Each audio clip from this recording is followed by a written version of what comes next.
fire sign, Aries, Leo, and Sagittarius, kumusta po kayong lahat? Okay, so fire sign, maraming salamat po sa walang sawang pagsubaybay sa ating pong daily horoscope. And kung ikaw ay bago pa lang sa ating channel, mag-subscribe na po kayo and i-click mo na rin yung ating notification bell para lagi kang updated sa ating mga bagong upload, okay? So, tignan natin fire sign, focus ng energy mo ngayong araw, okay? Fire sign, Aries, Leo, Sagittarius. Aries, Leo, and Sagittarius. Focus ko ng energy.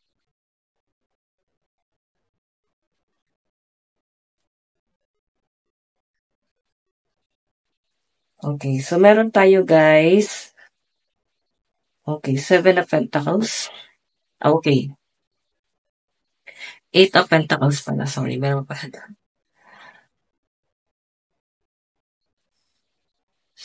of Pentacles.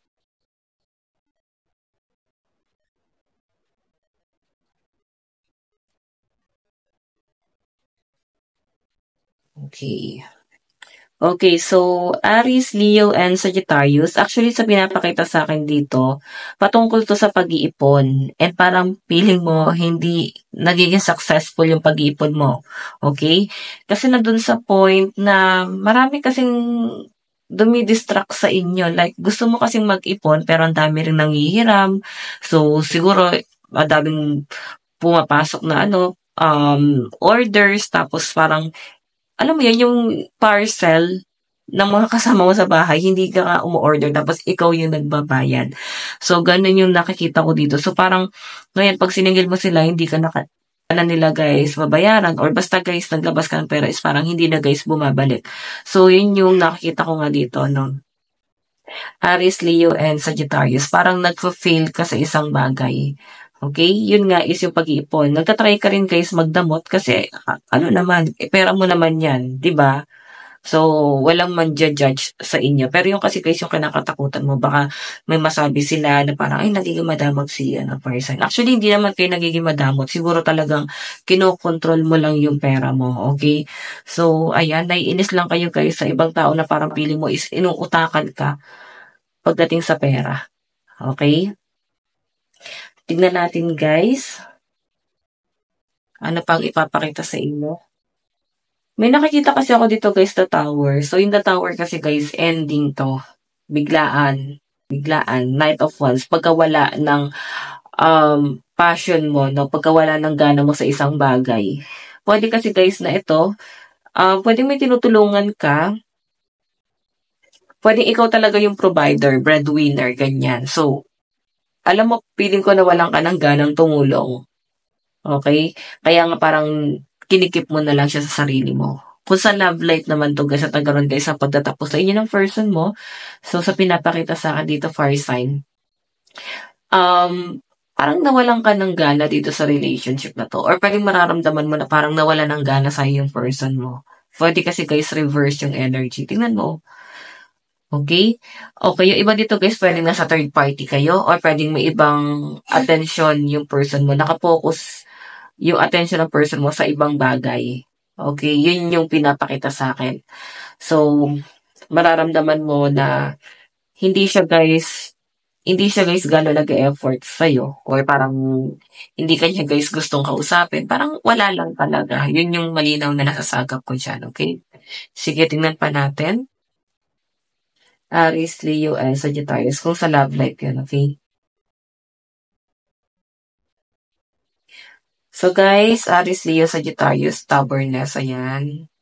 Naririndi ka sa isang tao na parang masyado guys nagmamagaling. Ayaw mo sa energy niya guys, pwedeng feeling mo kasi parang ang yabang-yabang guys. Ayaw mo siyang naririnig, ayaw mo nga siya ni nakikita man lang eh. Parang naiirita ka. Marinig mo nga lang yung boses, parang naiinis ka na. Okay, so meron tayo guys, calm.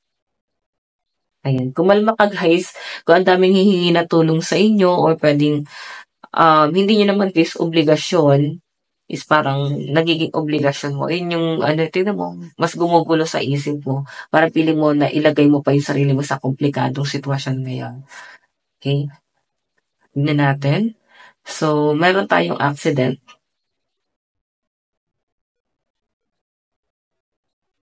Meron tayong third wheel. Okay. Self-love. So, may nakikita ako dito, fire sign. Ayan, try mo maging kalmado sa mga taong humihingi ng tulong sa inyo. Kung hindi man to guys pera, pwedeng kung ano or saan ka nagsimula para makarating ka sa sitwasyon na meron ka ngayon. Pwedeng maganda yung trabaho mo, baka may lumalapit sa inyo, humihingi ng pabor na baka pwede nyo sila guys tulungan na maka-apply din sa trabaho mo. So, yun yung pinapakita sa akin. So, ito naman guys, Knight of Wands accident. Yun na nga, pagkawala ng passion mo sa isang bagay, nawalan ka na ng gana talaga sa isang tao, sa isang sitwasyon, ayan, nawalan ka ng interest as in. Okay, siguro dahil nga nasaktan ka nitong taong to. Kaya nawalan ka guys ng interest or pwedeng hindi mo gusto yung vibes nitong taong to. Masyadong negative. Nandun sa point na parang siguro pa-victim. Kaya hindi mo gusto yung energy niya. Pa-victim yung taong yan. Okay?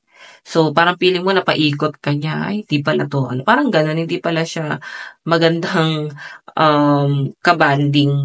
Kasi, maski ikaw napapaikot nito. Okay, baba ko lang to guys. So, ito naman guys, the tower. So, yan, kung na-involve kayo sa third party or may ibang person na yung taong ine-entertain mo, may asawa na, may girlfriend, may boyfriend, iwasan nyo na guys. Ayun yung mas makakabuti kasi the tower na to. Or pwedeng talagang nandun ka na sa sitwasyon na yun.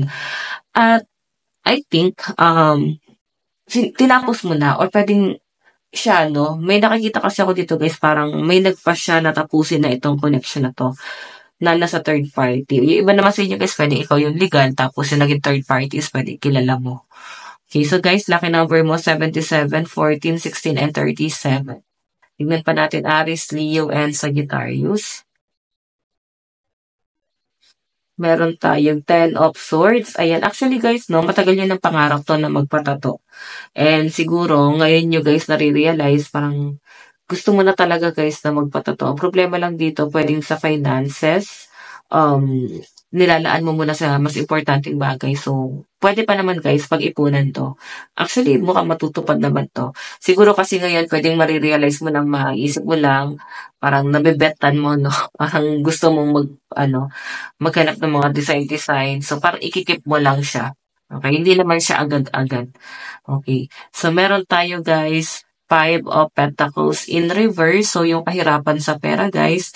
So, nakikita ko pwedeng na-overcome mo na yan, okay? So, Ace of Pentacles, di ba? Big amount of money, success, achievement. As in, magpo-focus ka talaga sa goal mo. Okay? Naguguluhan ka. May distraction, guys. Huwag ka, guys, magpapadistract, ha? Focus ka lang sa kung anong ginagalawan mo ngayon. Ano yung mundo mo ngayon. Focus ka lang doon. Pwede kasi na may sumasalising problema, pwedeng may ibang offer na dumarating. So, isa to, guys, sa nagiging distraction mo ngayon. Okay? Yung ibang offer na dumarating. Okay? Pwede mo naman, guys, gawing side hustle yun. Tignan pa natin advice. Meron po tayong believing is seeing. 'Di ba? Actually, yung mga fire sign, no? Hangga't hindi niyo siguro guys nakikita, hindi niyo guys basta-basta talaga paniniwalaan. So, ganun katindi yung trust issue ng mga fire sign. Parang gusto niyo muna guys na patunayan nila or makita mo na at least may progress dun sa bagay na yun bago kayo guys maniwala. Okay, mahikayat dun sa bagay na yun. So guys, ito lang po ang inyong reading. Bukas po ulit. God bless and love you all. Bye-bye!